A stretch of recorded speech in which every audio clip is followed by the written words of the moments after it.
Hello प्यारे दोस्तों, आप सभी का स्वागत है मेरे चैनल टॉप आइडियल स्टोरी में। आज मैं फिर हाजिर हूँ आप सबके लिए एक नई और दिलचस्प कहानी लेकर। आइए चलते हैं आज की कहानी की तरफ। ये कहानी एक राजा और एक फकीर की है। एक राजा था, वह अपने वजीर के साथ भेष बदलकर नगर में रात को घूमने के लिए निकला करता था। एक दिन की बात है कि वह दिन के समय अपना भेष बदलकर अपने वजीर के साथ अपनी जनता का हाल चाल देखने के लिए नगर में निकला और घूमते घूमते वह एक नदी के पास पहुंचे और एक नाव के ऊपर सवार होकर नदी की दूसरी तरफ चले गए। घूमते हुए उस नदी का जो पुल था, ऊपर से घूमते घूमते उस पुल की तरफ से अपने राजमहल को लौट रहे थे, तो रास्ते में उन्हें एक अंधा भिखारी मिला जो कि राजा को उस पर दया आई।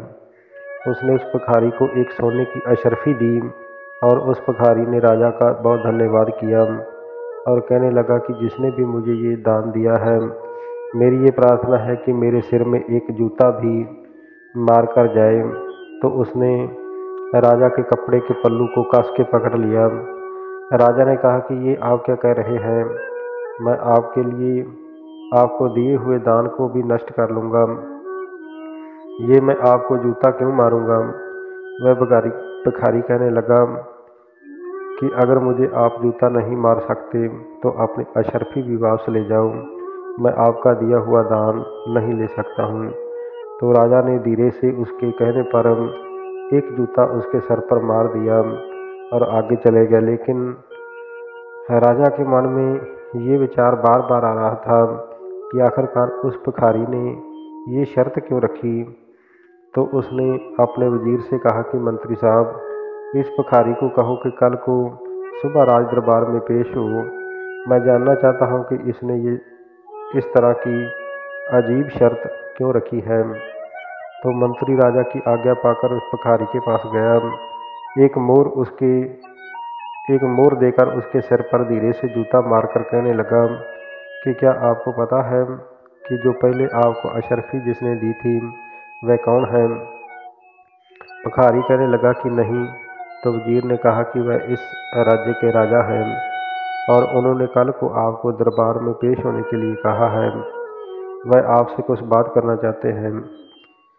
तो भिखारी कहने लगा कि मेरे धन्य भाग जो महाराज खुद मोहर देकर गए हैं और मैं जरूर ही कल को राज दरबार में हाजिर हो जाऊंगा।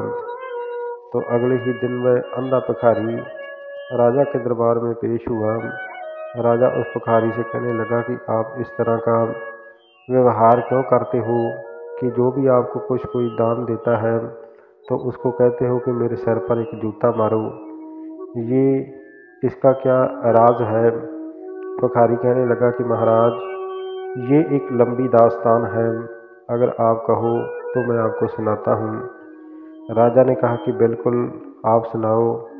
भिखारी कहने लगा कि मेरा बाप एक अमीर आदमी था। उसने मेरे लिए बहुत ज़्यादा धन छोड़ा था, लेकिन मैंने ऐश परस्ती में सारे ही धन को गवा दिया। उसके बाद मैंने महसूस किया कि पैसे के बगैर जीवन बहुत ही दुख से भरा होता है। इसलिए मैंने दिन रात मेहनत करके कुछ पैसा इकट्ठा किया और उन पैसों से मैंने कुछ ऊँट खरीदे जिनकी गिनती 60 थी और मैं उन ऊँटों को व्यापारियों को किराए पर देता था और उस किराए के पैसों से और ऊँट खरीदे तो मेरे पास 80 ऊँट हो गए। एक बार की बात है कि एक बहुत ही बड़े सेठ ने अपना माल समुद्री जहाज़ों के ऊपर लादना था, इसलिए उसने मुझे अपने ऊँट किराए पर लिए और किराया देकर वह माल ले जाने के लिए कहा। तो मैं अपने ऊँटों को लादकर समुद्र के किनारे पर उसका माल लेकर गया और समुद्री जहाज़ों के ऊपर वह माल उतार कर वापस उसी रास्ते से आया। तो रास्ते में एक बहुत ही हरी घास का मैदान था। मैंने सोचा कि यहाँ पर मेरे ऊँट कुछ देर तक चारा खा लेंगे और मैं आराम कर लूँगा। मैं भी अपनी रोटी पानी यहाँ पर खा लेता हूँ। मैं रोटी खा रहा था तो मेरे पास एक फ़कीर आया और वह भी मेरे पास बैठ गया। मैंने उन्हें भी खाना खाने के लिए बोला। वह मेरे साथ खाना खाने लगा तो खाते खाते बातों ही बातों में उस फ़कीर ने कहा कि आप क्यों इतनी मेहनत करते हो? आप इतनी मेहनत सिर्फ पैसा कमाने के लिए करते हो, तो पैसा कमाने का ढंग मैं आपको बता सकता हूँ। तो मैंने कहा कि बताइए पीर साईं, मैं कैसे पैसा कमा सकता हूँ? तो उसने कहा कि यहाँ से दक्षिण दिशा की तरफ एक जगह है जहाँ पर अनंत खजाना पड़ा हुआ है। वहाँ से तुम अपने इन 80 के 80 ऊँट, अशर्फियाँ, सोने, हीरे, मोतियाँ और कीमती जवाहर से भरकर ले जा सकते हो, लेकिन इसके बदले में ये मुझे एक ऊँट आपको देना होगा। लेकिन आपको जाना अकेले ही होगा वहाँ पर। मैं बहुत खुश हुआ और कहने लगा कि कोई बात नहीं, अगर मैं एक ऊँट इनको दे भी दूँगा तो मेरे पास 79 ऊँट तो बाकी बच जाएंगे। मैंने कहा महाराज, मुझे ये पता नहीं कि खजाने तक कैसे पहुँच सकता हूँ, इसलिए आपको मेरी मदद करनी होगी। आपको मुझे उस खजाने तक पहुँचाना होगा। तो वह फ़कीर कहने लगा कि इस काम के लिए मैं आधे ऊँट यानी कि 40 ऊँट लूँगा। मैं सोचने लगा कि चलो फिर भी 40 ऊँट तो मेरे पास हैं, मैं 40 ऊँट दे भी दूँगा और जब मैं 40 ऊँट खजाने के लाद कर ले जाऊँगा तो ख़ानदान के में कई पीढ़ियों तक किसी को काम करने की ज़रूरत नहीं पड़ेगी। तो मैंने उस फ़कीर की शर्त को मान लिया। चलते चलते हम एक पहाड़ी की तरफ गए। वहाँ पहाड़ी के ऊपर जाकर आगे एक बहुत बड़ी दरार आई। वो दरार के अंदर से गुजरकर हम दूसरी तरफ निकल गए और आगे एक खुला मैदान था। फ़कीर ने उस मैदान में कुछ लकड़ियाँ इकट्ठी की, उनके ऊपर एक खुशबूदार पदार्थ छिड़का और उसे आग लगा दी। जैसे ही वह आग लकड़ियों को लगी तो बहुत तेज धुआं उसमें से आसमान की तरफ उठने लगा। उस धुएं से एक चांदी का टीला बन गया। उस फ़कीर ने कहा कि चलो इस टीले में ही खजाना है। हम उस टीले के ऊपर पास पहुँचे तो देखा कि एक बहुत बड़ी दरार है। वह दरार के अंदर की तरफ चले गए तो देखा कि आगे बहुत बड़ा सुंदर महल है और वहाँ पर बहुत अनंत खजाना पड़ा हुआ है। अशर्फियों से भरे हुए बड़े बड़े थाल पड़े हैं, बड़ी बड़ी देगें अशर्फियों से भरी हुई, हीरे मोती जवाहरात के ढेर लगे हुए हैं। तो मैं देखकर हैरान रह गया। मैं जल्दी से जल्दी अशर्फियाँ ऊँटों की खुर्जियों में भरने लगा तो वह फ़कीर भी अपने ऊँटों में जवाहरात भरने लगा और उसने मुझे भी कहा कि अब अशर्फियाँ छोड़ो और जवाहरात अपने ऊँटों में भर लो।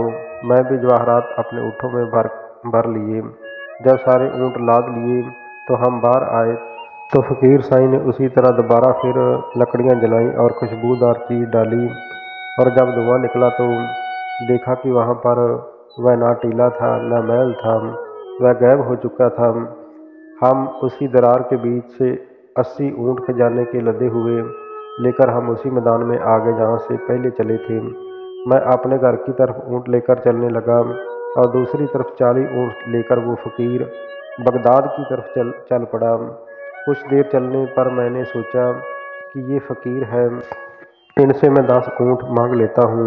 मैंने वापस मुड़कर उनके पास जाकर कहा कि आप तो परमात्मा के भक्त हो, आप इतना ज़्यादा खजाना क्या करोगे, इसलिए ये 40 में से 10 ऊँट मुझे दे दो। उसने मुस्कुराते हुए कहा कि ठीक है।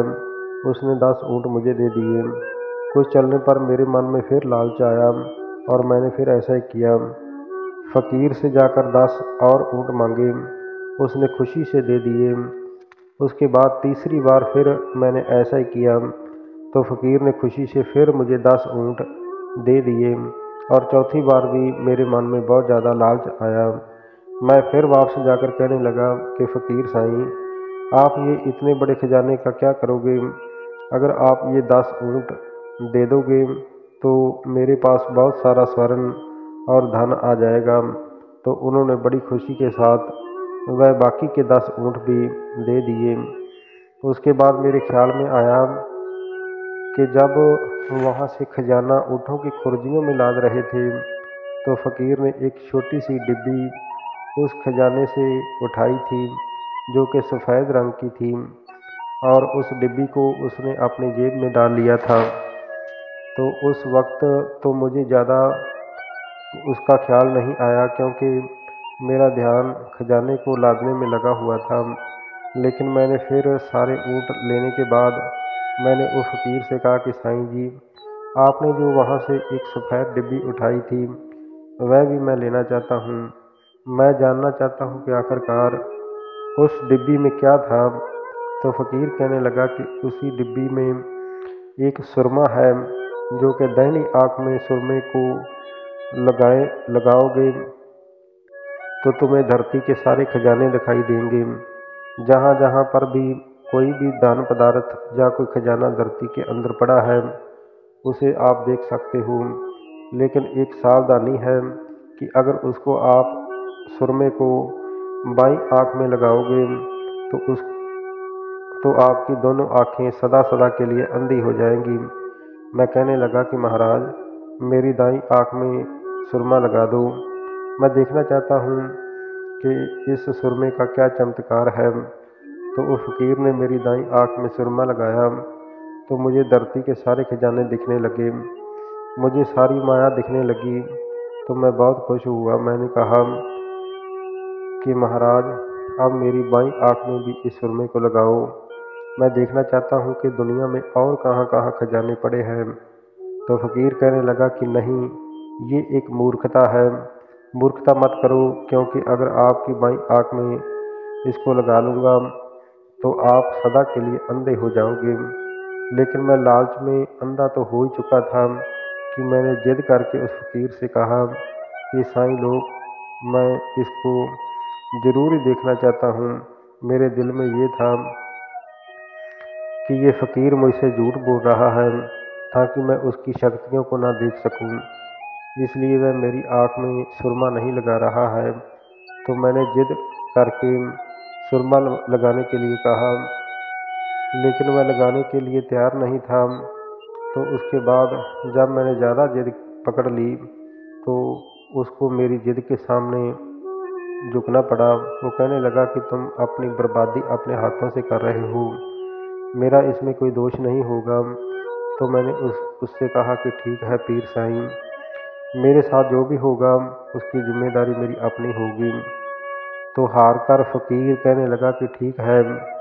जैसे ही उसने मेरी बाईं आँख में सुरमा लगाया तो मेरी दोनों आँखें अंधी हो गईं। मैं ज़ोर ज़ोर से रोने चिल्लाने लगा। वो फ़कीर को भी भला बुरा कहने लगा। तो वो कहने लगा कि मैंने तो पहले आपको सावधान किया था, लेकिन आपने जिद पकड़ रखी थी, अब मैं कुछ नहीं कर सकता हूँ। मैंने फ़कीर की बहुत मिन्नतें की, लेकिन उसने कहा कि अब कुछ नहीं हो सकता है, आप सदा सदा के लिए अंधे हो चुके हो, लालच के कारण आपने अपने जीवन को नष्ट कर लिया है।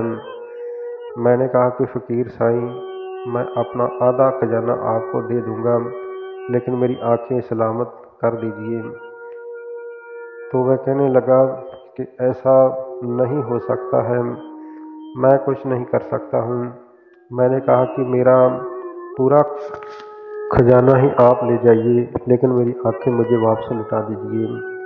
वह फिर कहने लगा कि अब कोई भी आपकी आँखों को लौटा नहीं सकता है, आप सदा के लिए ही अंधे हो चुके हो, लालच ने आपकी बुद्धि को भ्रष्ट कर दिया है, इसलिए अब कुछ नहीं हो सकता है।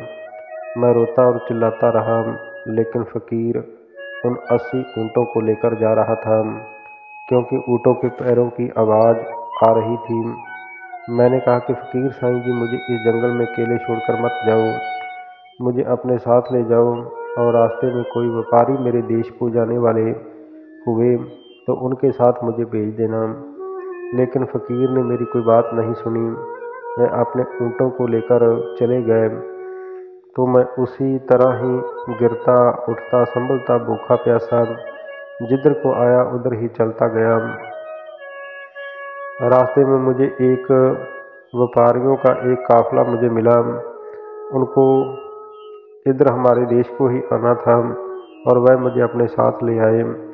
उन्होंने यहाँ लाकर मुझे छोड़ दिया और अब तब से मुझे भीख मांगकर गुजारा करना पड़ रहा है, क्योंकि मेरे पास तो कुछ भी नहीं बचा।